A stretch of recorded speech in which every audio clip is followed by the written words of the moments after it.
The sights and sounds from Hawks Field at Haymarket Park are back.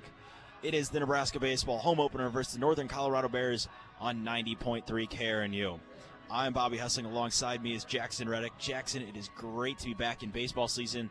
Glad to be working with you again. It's just a great day here at the ballpark. It's the start of yet another Big Ten weekend series for each of these schools.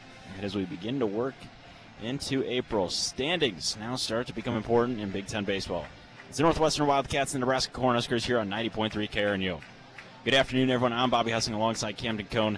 Diving in there, multiple storylines, are probably none bigger than both these teams looking to bounce back after a really rough night on Tuesday.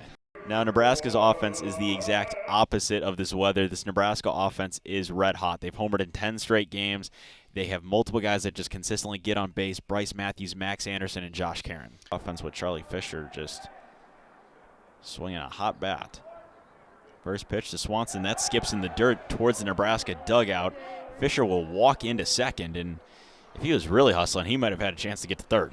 I think Swanson yesterday, his home run that he hit, I can't remember if it was 413 or 433. Nonetheless, I think it came off the bat around 115 miles per hour. So Swanson can really get a hold of it. And last year he kind of had a problem with his average. His average wasn't up there. He still had some home runs, but this year hitting 300. So trying to be an all-around baseball player this spring. You mentioned that average hit 154 last year, so not quite has doubled it so far, but it's getting there. That one drops into the zone for a called strike. 71-mile-an-hour breaking ball. That was filthy. We saw a lot of those yesterday, too. A lot of just really pitches that could move, and now Wright's going to meet with Tuttle out at the pitcher's mound. A couple guys ran out to the Northern Colorado bullpen, and one of the coaches in the Northern Colorado dugout doing the universal sign to his outfielders to back up. If you ever look in the dugout and see a coach put their hand behind their head, that's telling his guys to back up, because a guy at the plate can easily get it over your head. I think they just wanted to go over defensive positioning. 1-1 from Tuttle to Swanson. That's inside, called a ball. You were talking about it, Bobby, yesterday. I mean, these Northern Colorado pitchers, they may not have the strongest of stuff, but their off-speed, it does float. I mean, it does. It floats its way to the zone. We saw a handful of pitchers yesterday that had stuff that moved really well as Swanson drives a charge into center field. Back at the track, at the wall. This one is gone. Gabe Swanson with a 2-run home run to tie this game up at 2 apiece. Continues the Nebraska home run streak to 11. I didn't know if that ball was really going to make its way out. It just kept floating in the air, and by the end of it, that one might have gone 430 as well, back-to-back days for Swanson.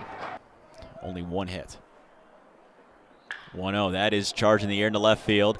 Running back at the track, at the wall. This one is going to go over the wall for a home run. Second home run of the inning, and Cole Evans leaves the yard into left center field, and that's another one we didn't know if that was gone or not, but Evans gets a hold of it. First pitch to Anderson. Fly ball into right field. Running over is Pinkston at the track, at the wall. This ball is gone.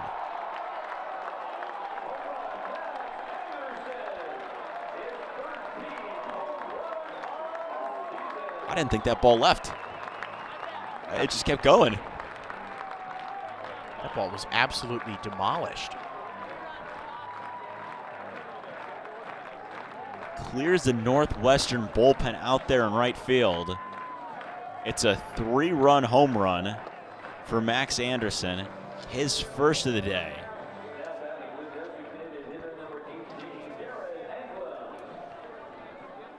An amazing piece of hitting there from Anderson. First pitch to Garrett Anglum. Called a strike. Home run number 13 for Max Anderson. Been a big day for this Nebraska offense. Fourth home run of the day for the Cornhuskers. That's a fly ball into right center field. Track at the wall. That is another home run.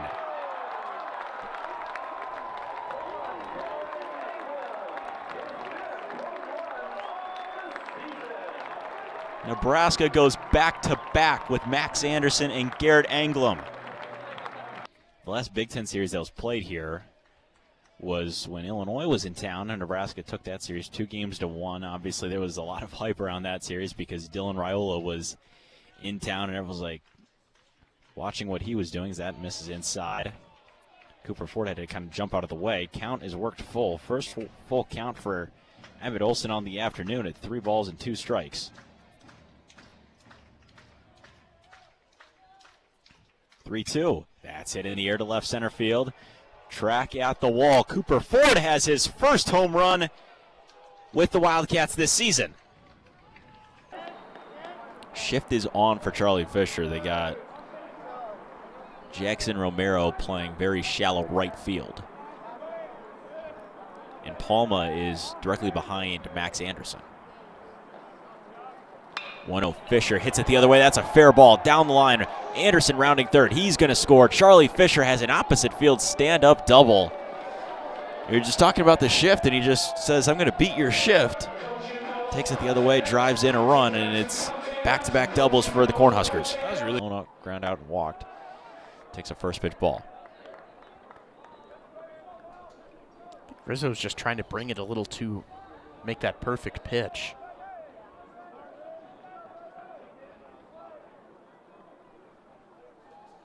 1-0 outside for a strike.